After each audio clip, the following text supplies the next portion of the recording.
ఓం నమో వెంకటేశాయ.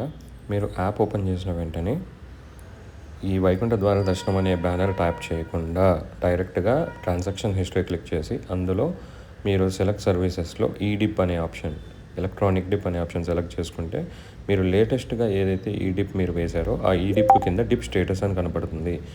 ఆ స్టేటస్లో మీరు సెలెక్టెడ్ అని ఉంటే మీరు సెలెక్టెడ్, అక్కడ సెలెక్టెడ్ కింద మీరు క్లిక్ చేసిన వెంటనే మీకు డీటెయిల్స్ అన్నీ కనపడతాయి. ఏ డేట్కి మీరు సెలెక్ట్ అయ్యారు, ఏ టైంకి సెలెక్ట్ అయ్యారో అలాట్మెంట్ అని. సో వన్స్ మీరు సెలెక్ట్ అయిన తర్వాత ఆటోమేటిక్గా మీరు సెలెక్ట్ చేసుకున్న వారికి అందరికీ అంటే టీటీడీ నుంచి ఒక SMS ఇవ్వడం జరుగుతుంది. So and so person on so and so ఈ డిప్ అలాట్మెంట్ నెంబర్ మీరు సెలెక్ట్ అయ్యారు ఈ డేట్కి ఈ టైం స్లాట్కి అని, లేదా ఒక URL ఇవ్వడం జరుగుతుంది which is same like 300 rupees ticket. So once అది అయిపోయిన తర్వాత మీకు అకామిడేషన్కి, రూమ్స్కి నేను నెక్స్ట్ ఇన్ఫర్మేషన్ ఇస్తాను. మీరు కమెంట్ చేయండి ఎవరెవరికైతే అకామిడేషన్స్ లేకపోతే వాటి గురించి తెలుసుకోవాలని అనుకుంటున్నారో, లేదంటే ఈ వీడియోని మళ్ళీ మనకు పేజ్కి షేర్ చేయండి. Thank you.